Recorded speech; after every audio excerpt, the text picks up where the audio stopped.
Senator Pocock. Thank you, Deputy President. I rise today to speak in support of the Restoring Territory Rights Bill 2022.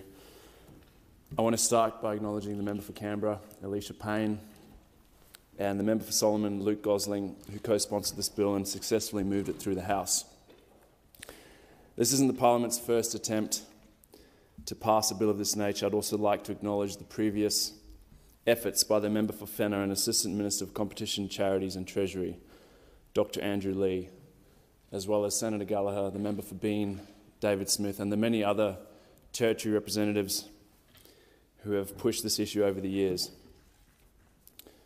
I'd like to thank the many Canberrans, including Nicole Robertson, Kate and the two Sams, Samuel Whitsett and Sam Delaney, who've shared their stories with me, who've spoken out with so much dignity and courage about why it's so important to them that our rights are restored.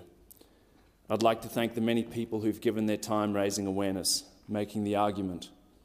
Andrew Denton and Go Gentle Australia, Dying with Dignity ACT and New South Wales, Judy Dent, Marshall Perron, and the many others across the country.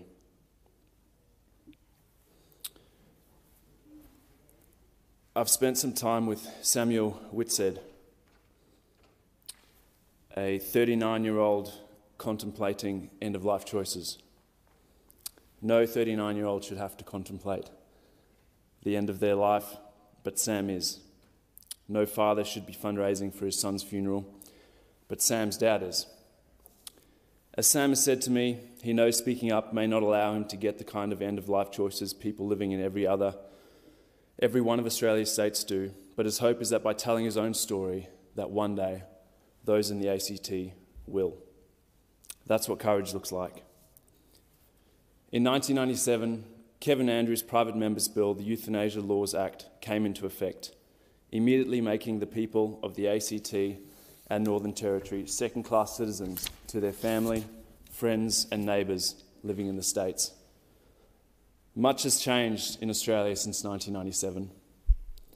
In those intervening decades, the states have all had discussions about voluntary assisted dying and how to craft laws that both honour the wishes of dying people to have that choice, to provide options for a death with dignity, while ensuring they have rigorous safeguards in place for the most vulnerable in our communities. We've seen these discussions happen in every state across the country. We watched in 2017 as Victoria led a compassionate discussion on voluntary assisted dying, inviting clinicians, terminally ill people, disability groups, palliative care professionals and faith groups to contribute to the debate. We watched the debate in New South Wales just this year, where parties across the spectrum came together to discuss, debate and interrogate whether a voluntary assisted dying scheme was appropriate for their state. Queensland has also had this opportunity, so has Tasmania and Western Australia and South Australia. In the quarter of a century since the Andrews Bill, every single state has legislated voluntary assisted dying. Yet the Andrews Bill still stands in the way of the territories being able to debate and consider voluntary assisted dying for ourselves through the work of our elected representatives in our parliaments. The people of the ACT and Northern Territory overwhelmingly want to have this same debate for ourselves. The overwhelming majority of Australians living in states believe their fellow Australians living in the territories should be able to have these debates and make our own decisions on whether to legislate and what that legislation should look like. Yet, as we all know, we can't, which begs the question, why? Why is it that by virtue of where we live in this country, we cannot participate in these same debates and decisions? Why are we denied the democratic rights enjoyed by the states? Why are we considered less capable of having this discussion? It makes no sense to me, and nor did it to the framers of the ACT Self-Government Act 34 years ago. The framers understood that the people of the ACT are no different from other Australians and should be given the political franchise to consider laws for themselves as each state does. In his second reading speech, then Minister for the Arts and the Territories, the Honourable Clyde Holding said, "Unlike every other person in this country, where a fair go is the creed by which we live, the people of the ACT cannot elect a member of their own government. They have no say in the decisions which affect their everyday lives. What an extraordinary admission in a country committed to democratic ideals, and why? Are these people somehow different from other Australians? Are they second-class citizens in some way? Can they not be trusted with their own destiny?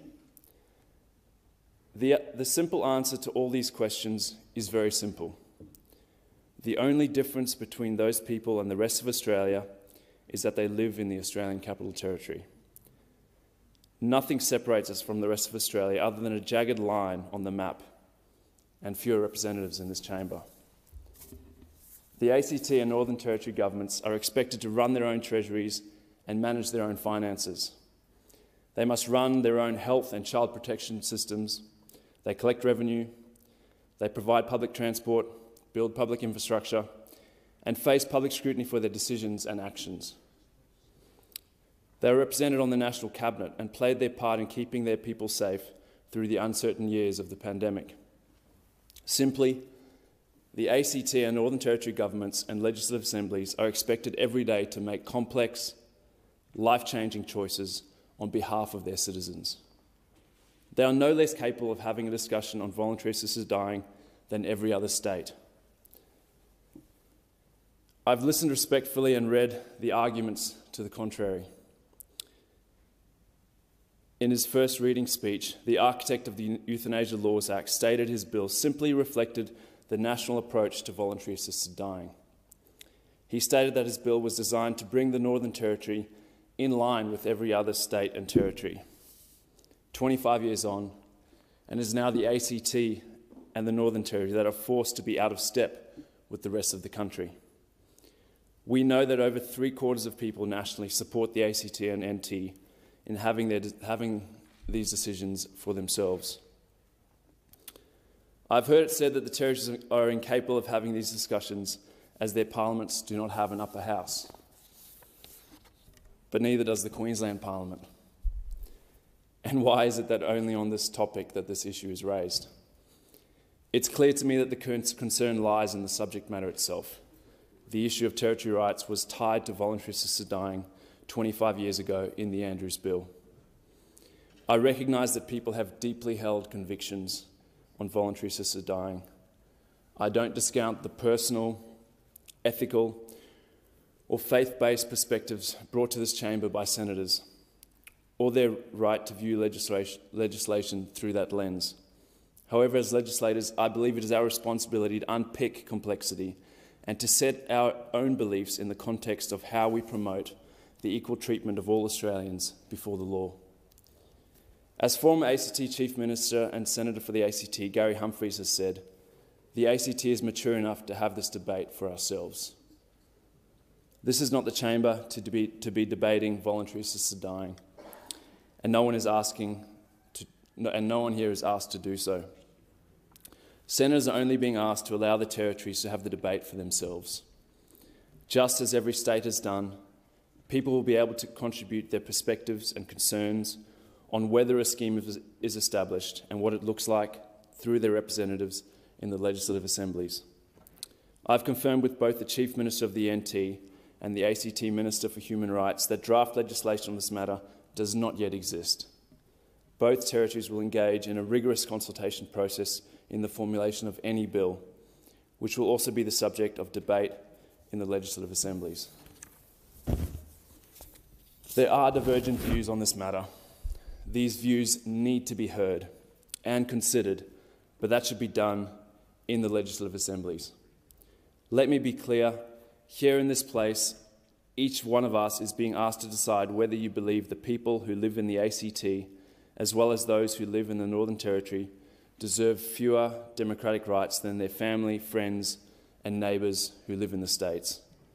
Senators are being asked to consider whether the people of the ACT and the Northern Territory should keep being considered second-class citizens in this federation. Apart from my 3 territory colleagues in this chamber, your constituents already have the rights to engage in this conversation and have done so. Please give us that same right. I've had many conversations since coming to this place with colleagues across the chamber seeking your support, and I will continue to do so. To those of you who are yet to make up your mind on this important issue, my door is open and I will welcome and seek out an opportunity to speak with you. People living in the church is not asking for anything more than what everyone else in this country already has. It is my sincere hope that this bill passes. Thank you.